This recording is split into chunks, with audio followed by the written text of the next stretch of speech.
Existuje jeden taký celkom overený recept na to, ako zaručene zničiť dôveryhodnosť nejakej úplne serióznej značky. Zoberie sa tá úplne najtoxičejšia a najbolestivejšia vôňa chemického riedidla, z ktorej každého proste okamžite rozbolí hlava, nalieja sa to do takého ťažkého luxusného francúzskeho flakónu a začne sa to normálne predávať ako prémiový kozmetický produkt pre mužov. To znie ako taká ukážková marketingová samovražda. Presne. Výroba by sa zastavila, manažment by asi rovno podal demisiu a zákazníci by s najväčšou pravdepodobnosťou odišli ku konkurencii. Jasne. Lenže jednému slovenskému e-shopu tento úplne absurdný krok nielenže prešiel bez akejkoľvek újmy, ale dokonca im vygeneroval obrovský organický dosah a reálne finančné zisky. A to je fakt zaujímavé, lebo ten 1. apríl vo firemnom svete zvyčajne vyzerá úplne inak. Firmy, ktoré povedzme 364 dní v roku komunikujú takým strohým korporátnym tónom, si zrazu na jeden jediný deň nasadia taký lacný plastový klaunský nos. Hej, ten trápny humor. Presne. Snažia sa o virálny humor, no a výsledkom je taká krčovitá snaha, pri ktorej publikum cíti skôr zmetenosť, než nejaké pobavenie.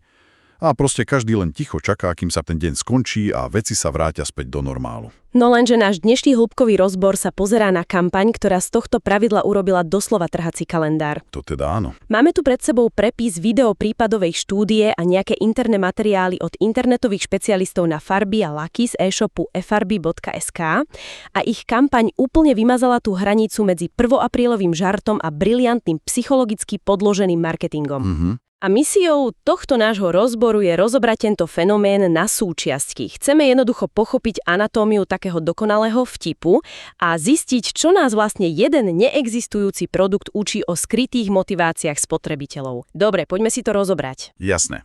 Kde sa vôbec vezme nápad vytvoriť EUDIO farby, takú tú vôňu čerstvo vymalovanej izby a proste poctivej roboty vo flaštičke? Tá základná odpoveď sa ukrýva hneď v úvode ich interného dokumentu k tej kampani. A fascinujúce je už samotné to zadanie. Ako to myslíš? No ich primárnym cieľom vôbec nebola maximalizácia zisku alebo nejaký rýchly predaj naskladneného tovaru. Zámerom bolo vytvoriť moment hlbokého pochopenia. Aha, takže skôr vzťahová vec? Presne tak. Cieľom bolo spojiť sa s tou komunitou na takej humornejšej úrovni a demonštrovať, že značka nežije vo váku, ale dokonale pozná realitu všedných dní tých svojich zákazníkov. Išlo im o budovanie dlhodobého vzťahu. Jasné, lenže bez nejakého fakt silného psychologického základu by to asi zostalo len pri ďalšom hlúpom obrázku parfému na sociálnych sieťach. Úspech tejto kampane nestal na samotnom tom produkte, ale na takom chirurgicky presném odhadnutí jednej veľmi špecifickej ľudskej túžby. V tých materiáloch sa spomína fenomén domácich majstrov, ktorí svoje projekty tak nejak večne presúvajú z jedného víkendu na druhý víkend. Áno, to poznáme asi viacerí. Hej, presne. Každý víkend sa nájde dôvod, prečo sa ten plot nedá natrieť práve teraz. No ale zároveň je tam prítomná obrovská túžba vyzerať v očiach okolia a najmä u partnerov a rodiny ako ten úplne najproduktívnejší človek na svete. No a tento rozpor medzi neochotou pracovať a túžbou, potom uznaní je obrovský. Tým si identifikoval tento vnútorný konflikt a ponúkol riešenie vo forme zdánlivo takého dokonalého produktu. Tá kampaň totiž predávala ilúziu. Ponúkala chlapom tú možnosť. Presne, ponúkala mužom možnosť aplikovať na seba vôňu, farby tesne pred tým, ako sa manželka vráti domov, takže vznikne dojem celodennej tvrdej driny, hoci realita mohla zahrňať len také 8-hodinové ležanie na gauči a sledovanie športových prenosov. Hej, je to vlastne predaj úľavy od spoločenských očakávaní, je to také ukážkové alibi vo flaštičke. A keď sa nad tým tak zamyslíme, ja som si hovorila, že presne tento istý mechanizmus predsa funguje v úplne iných a absolútne serióznych odvetviach. Ako napríklad? Zoberme si trh so športovým oblečením. Aha. Obrovské množstvo ľudí si dnes kupuje tie úplne najdrahšie, technologicky najpokročilejšie bežecké súpravy s odvetrávaním a kompresnými zónami a neviem čím všetkým. No a nikdy v nich nepobežia ten maratón. Nikdy. Možno v nich dokonca ani nikdy nepobežia na autobus. Oblečú si ich do nákupného centra alebo na takú nedeľnú prechádzku so psom. Prečo to robia? Presne. Kupujú si taký vizuálny signál pre svoje okolie, ktorý ako keby hovoril, že ja som aktívny, športovo založený človek, len mám dnes zhodou okolností voľný deň. A tento parfém robí presne to isté, len v takomto domácom prostredí. Tá paralela s tým športovým oblečením je veľmi trefná, pretože ukazuje, že spotrebiteľ si často nekupuje tú funkciu, ale identitu a sociálny status. A rozdiel je len v tom, že kým výrobcovia oblečenia túto ilúziu predávajú úplne smrteľne vážne, tento e-shop s farbami ju využil ako základ pre taký absurdný humor. Zákazník tu získava rovnaký psychologický benefit, ten pocit, že okolie ho vníma pozitívne, bez nutnosti vynaložiť akúkoľvek reálnu fyzickú námahu. No lenže tu sa natíska jedna podľa mňa úplne zásadná otázka z pohľadu nejakého krízového manažmentu. Značka, ktorej celá existencia je postavená na predaj nástrojov a farieb pre reálnu fyzickú prácu, zrazu postaví svoju najväčšiu kampaň roka na teórii, že jej vlastní zákazníci sú vlastne lenivci, ktorí hľadajú skratky. Hej. Že nepoužívajú farby, ale používajú výhovorky. Nie je to gigantické riziko? Ak by si niekto tento odkaz vysvetlil nesprávne, tak by to mohol brať ako priamu urážku? Určite áno. Zákazník by si mohol povedať, že proste táto firma si zo mňa robí blázna a tvrdí, že sa vyhýbam nejakým povinnostiam doma. Fascinujúce na tom je, že presne táto tenká línia robí z tej kampane majstrovské dielo. Ako to? Nejde o žiadne takéto zosmiešňovanie zhora nadol, ide o prejav absolútnej a dalo by sa povedať nefalšovanej empatie. Značka týmto krokom odkazuje niečo veľmi silné. Hovorí, že my vieme, aké náročné je udržať ten dom v 100% stave. Poznáme tie malé skryté tajomstvá a vieme o tej poličke, ktorá tam čaká na namontovanie už aspoň pol roka. A čo je hlavné? Nesúdime vás za to. Aha, takže sú s nimi na jednej lodi. Presne tak. Takýto prístup búra takú tú bariéru medzi chladnou korporáciou a nejakým bežným človekom. Vytvára sa tým exkluzívny interný vtip, také akési prispahanecké žmrknutie. Tá schopnosť zasmiať sa na vlastných nedokonalostiach spolu so značkou totiž buduje mimoriadne hlbokú dôveru. Lenže psychológia je asi iba teória, kým nenarazí na realitu toho samotného prevedenia. Keby ten vizuál celej tej kampane vyzeral ako niečo, čo nejaký študent narýchlo zložil v bezplatnom grafickom editore, ľudia by sa možno na sekundu pousmiali, ale ilúzia by nikdy nevznikla. Jasné, to by nefungovalo. Preto sa musíme pozrieť na to, ako tí tvorcovia dokázali udržať ten mýtus pri živote. Museli vybudovať vizuálnu fasádu, ktorá nedávala priestor na pochybnosti. Tá exekúcia je presne miesto, kde mnohé veľmi dobré nápady nakoniec zlyhávajú. Ale v tomto prípade tým neponechal absolútne nič na náhodu. Z tých zdrojových materiálov môžeme vidieť, že zabezpečili naozaj špičkovú hyperrealistickú produkciu. Vytvorili profesionálne fotografie, ktoré tak majstrovsky kombinovali dva úplne nezlučiteľné svety. Na jednej strane stála taká čistá minimalistická estetika luxusných parfumérií s tým masívnym sklom a elegantnou typografiou. A na druhej strane? Na strane druhej bolo drsné, špinavé a industriálne pozadie nejakej skutočnej stolárskej alebo maliarskej dielne. A tento brutálny vizuálny kontrast vyvolával proste kognitívnu disonanciu, ktorá okamžite priťahovala zrak. Tuto začína byť naozaj zaujímavé, pretože oni predsa neskončili len pri jednom takom nejakom univerzálnom dizajne. Vytvorili celú fiktívnu produktovú líniu pre rôzne tzv. Typy osobností. Áno, mali toho viac. Mali tam napríklad takú tú verziu Classic White, čo bolo opisované ako ľahká, svieža vôňa klasického jupolu pre také tie bežné domáce alibi. Potom tuším predstavili Oak Master. Hej, Oak Master s drevitými tónmi lazúry. Presne, pre tých, ktorí chcú pôsobiť ako zruční tesári, ale absolútnym vrcholom, pri ktorom som sa ja osobne nedokázala nezasmiať, bol variant pre extrémne prípady. Nazvali ho Synthetic Edge. To bolo niečo. A to nebolo nič iné, než drsná, prenikavá vôňa syntetického riedidla S6006. Ktokoľvek to niekedy otvoril plechovku s týmto riedidlom, vie, že to je zápach, ktorý doslova vypaľuje sliznice a drží sa v oblečení snad dní. Presne tak. A oni túto chemickú zbraň vizuálne zabalili do dizajnu, ktorý by sa vynímal vo výklade niekde na Champs-Élysées a celé to potom zaštítili takým nekompromisným sloganom, že nenatieraj, ak nestíhaš, stačí, ak to doma vonia poriadnou prácou. Vidíš, a práve v tom takom nekompromisnom prístupe leží ten kľúč k úspechu celej ich komunikácie. V teórii komédie sa často skloňuje umenie tzv. Mŕtvého chrobáka. To je, kedy komik nesmie dať najavo, že rozpráva vtip. Ak by tá značka vo svojich textoch použila čo i len jeden usmievavý emotikon, alebo by niekde tak na okraj do zátvorky doplnila poznámku o 1. apríli, celé kúzlo by sa okamžite vyparilo. Jasné. Udržanie smrteľne vážnej tváre bolo úplnou nevyhnutnosťou. Ten sprievodný blogový článok rozprával príbeh o vzniku toho parfému tak odborne a tak seriózne, že by mu snáď mohol uveriť aj nejaký investor do kozmetického priemyslu. Lenže výborný nápad a dokonalá grafika sú v prostredí dnešného internetu úplne zbytočné, ak ich nikto neuvidí.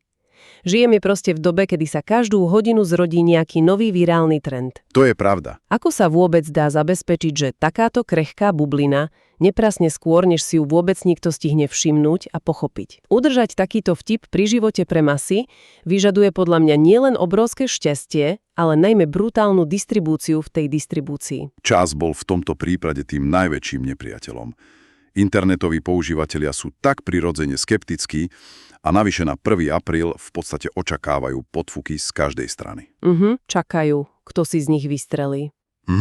A ak by kampaň zverejnili len ako jeden príspevok na sieti a nechali ho tak nejak žiť vlastným životom, tak do pár minút by ho ľudia odhalili.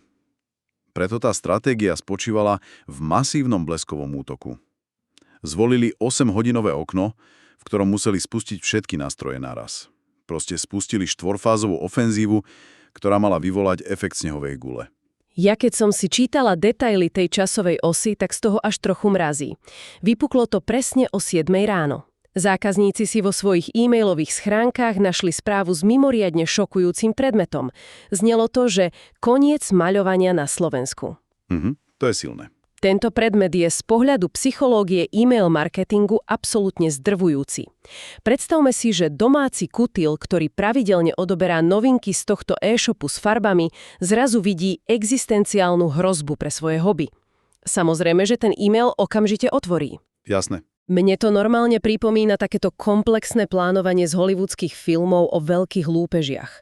O 7 odchádza e-mail, minútu na to sa aktivujú naplánované príspevky naprieč všetkými sociálnymi sieťami, i hneď do toho nastupuje pripravený tím pre ten komunitný manažment a celá táto organická masa sa okamžite začne zalievať rozpočtom splatenej reklamy, aby sa ten dosah ešte umelo nafúkol. Ak by v tomto mechanizme jedna jediná súčiastka zlyhala, ak by napríklad reklama meškala alebo by ten e-mail neodišiel, tá synergia by sa rozpadla a efekt šoku by zmizol. Ak si to spojíme so širším kontextom toho fungovania sociálnych sietí, tak to najdôležitejšie sa v skutočnosti odohrávalo v tej 3. fáze, priamo v sekciách komentárov. Lebo tam komunitný manažment ukázal majstrovskú prácu s pozornosťou toho publika. Prirodzene sa tam totiž začali kopiť rôzni skeptici. To sa dalo čakať. Objavovali sa komentáre, ktoré veľmi racionálne argumentovali, že dostať vôňu toxického riedidla do zdravotne nezávadného kozmetického produktu je jednoducho chemicky nemožné. No a bežná firma by takýto komentár asi ignorovala. Alebo by to zmazali? Alebo tak. Tento tím mal však jasné inštrukcie s vážnou tvárou argumentovať späť. Áno, ja viem. A tam vznikali také nádherné a absurdné situácie, keď napríklad niekto napísal, že je to fyzikálny nezmysel, administrátori toho e-shopu začali s chladnou hlavou odpisovať také dlhé odstavce o tom, ako do vývoja zapojili revolučné nanotechnológie, ktoré dokážu izolovať čuchový vnem od toxicity. Oni si tam normálne vymýšľali vlastnú vedu priamo za pochodu. No ale účel tohto vymýšľania vedy nebolo len komediálny. Bol to vlastne čistý pragmatizmus zameraný na algoritmy. Akože interakcie. Presne.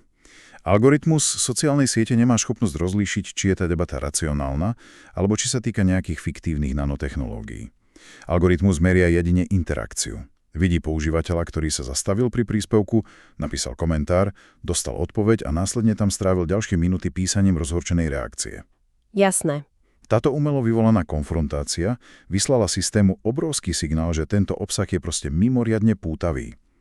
Výsledkom bolo, že sieť začala tento príspevok organicky tlačiť medzi tisíce ďalších ľudí, čím vlastne rapidne klesla cena za tú platenú reklamu. Čiže tí hejteri pomáchali. Tí skeptici, ktorí chceli ten vtip za každú cenu odhaliť a firmu proste poraziť v tých komentároch v skutočnosti, úplne zadarmo pracovali ako jej najlepší marketingoví agenti. Wow! Všetko toto napätie, tie debaty o nanotechnológiách a masívny dosah budovali obrovskú pozornosť. Tá bublina sa proste nafúkovala. Otázka však znie, čo sa stane v tom bode zlomu. Lebo keď používateľ prekročí hranicu tej zábavy na sociálnej sieti, klikne na odkaz a reálne sa pokusí tento absolútne absurdný produkt pridať do košíka, v tom momente očakáva nejaký formulár na zadanie platobnej karty. Áno. Namiesto toho ale prichádza to finálne rozuzlenie a premena komunikačného žartu na tvrdé obchodné konverzie. Čo sa v tej sekunde na tom webe reálne odohralo? Zákazníka tam samozrejme nečakal štandardný nákupný košík. Ten systém ho okamžite presmeroval na špeciálne pripravenú stránku, tzv. Landing page, kde definitívne padla opona, vtip bol odhalený. Značka tam s takým úsmevom priznala, že žiadne alibi vo flaštičke v podobe nejakého voňavého riedidla neexistuje a že tú manželku bude proste nutne presvedčiť staromodným spôsobom reálnou prácou. Avšak z hľadiska psychológie nákupu nasledoval ten kritický krok. Zľava. Áno. Aby ten zákazník nezostal paralizovaný pocitom, že len tak zbytočne stratil čas, okamžite dostal kompenzáciu. Namiesto fiktívneho parfému dostal reálnu zľavu na nákup skutočného sortimentu. Lenže tá zľava bola stanovená na presne 7% a aktivovala sa po zadaní kódu 1 apríl. A tu sa musím tak trošku kriticky zamyslieť, lebo 7% nie je predsa žiadna obrovská výpredajová suma. A ľudia na internete sú celkom alergickí na akékoľvek zavádzanie. Sú. Neexistovalo tu obrovské riziko nejakého masívneho hnevu. Ten zákazník už mentálne nastavený na to, že ide niečo vlastniť, prešiel už celým tým procesom a zrazu zistí, že ho len ťahali za nos. Prečo táto relatívne nízka zľava po odhalení celej tej lži nevyvolala nejaké zemetrasenie sťažností? Prečo sa tí ľudia nerozčúlili a radšej normálne reálne nakúpili? To vyvoláva dôležitú otázku o samotnej povahe vnímania nejakej hodnoty. To tajomstvo totiž spočíva v kontexte, aký táto záverečná stránka vytvorila. Nebol to len taký nejaký chladný nápis, že nachytali sme vás a tu máte zľavu. Stránka totiž obsahovala kľúčové posolstvo. Ktoré znelo? Znelo. Naším parfémom sú poctivé slovenské steny. A táto jedna jediná veta zafungovala ako taká psychologická kotva. Aha. K tej primárnej podstate toho, prečo daná firma vôbec existuje. Tých 7% nefungovalo ako úplatok za oklamanie. Jasné. Fungovalo to skôr ako taký symbolický most späť do reality. Zákazník prežil pozitívnu emóciu, zasmial sa nad tým, ako proste naivne uveril v tie nanotechnológie v riedidle a s týmto uvoľneným sentimentom plynulo prešiel k nákupu interiérových farieb alebo štetcov, ktoré aj tak plánoval kúpiť na tú jarnú rekonštrukciu. Hej no, proste ten humor znížil bariéry. Presne. Humor znížil bariéry a zľava poskytla logické odôvodnenie vykonať nákup práve v ten deň. Takže čo to vlastne celé znamená pri pohľade zhora? Znamená to, že e-shop zobral masívnu dávku takej veľmi prchavej pozornosti, takej, ktorá by inak po 2 sekundách pobavenia len tak bez stopy zmizla v tom nekonečnom toku príspevkov. A pomocou dokonale načasované mechaniky ju preklopil do reálneho obratu. Prípadová štúdia kampane od frb.sk podľa mňa dokonale demonstruje, že moderný úderný marketing proste nepotrebuje neustále kričať o najnižších cenách a tak nejak bezhlavo tlačiť ten tovar do popredia. To vôbec. O mnoho silnejším nástrojom je preukázať hlboké porozumenie spotrebiteľovi. Dokázať mu, že značka vníma jeho každodennú realitu, jeho možno taký špecifický zmysel pre humor. A paradoxne, že má plné pochopenie aj pre tie jeho drobné slabosti a sklony k prokrastinácii. Je to podľa mňa ukážka toho, že v digitálnom priestore plnom anonymných transakcií má empatia absolútne nevyčísliteľnú hodnotu. Vytvorenie toho fiktívneho produktu bolo nakoniec len takým prostriedkom na doručenie správy, poznáme vašu situáciu a sme v tom s vami. A ako náhle sa dosiahne takýto stupeň súznenia, konverzia už vôbec nie je výsledkom nátlaku, ale skôr prirodzeným vyústením vzájomných sympatií. Zostáva nám tu však jedna podľa mňa celkom otvorená, provokatívna myšlienka, ktorá ďaleko presahuje hranice predaja farieb na internete. Celý tento ošial, ten obrovský dosah a reálne predaje na konci dňa vznikli výhradne vďaka tomu, že táto kampaň brnkala na veľmi citlivú strunu ľudskej potreby získať to sociálne alibi. Presne tak. Získala si tých ľudí tým, že im slúbila dobrý imidž, bez nutnosti vynaložiť naozajstné reálne úsilie. A vynára sa preto veľmi dôležitá otázka. Ktorá znie, že Ak dokáže túžba po sociálnom alibi predať aj absolútny neexistujúci nezmysel, aký je vlastne jej skutočný dosah v našom reálnom živote? Presne. Do akej miery táto podvedomá túžba vyzerať v očiach nášho okolia nejako lepšie riadi naše úplne bežné seriózne nákupy, pri ktorých sme inak 100% presvedčení o svojej vlastnej racionalite. To je na zamyslenie.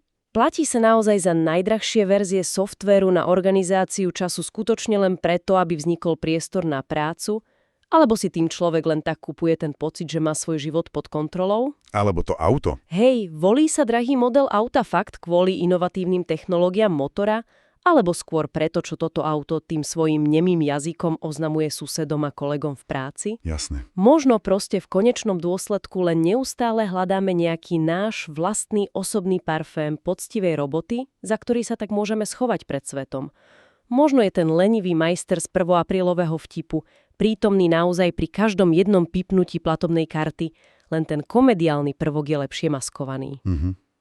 To je silná myšlienka. Je to myšlienka, ktorá celkom núti prehodnotiť vlastné nákupné košíky. A to je pre dnešný hĺbkový rozbor všetko. Zostaneme pri týchto otázkach a tešíme sa na ďalšie spoločné rozpletanie fascinujúcich informácií z našich zdrojov na budúce.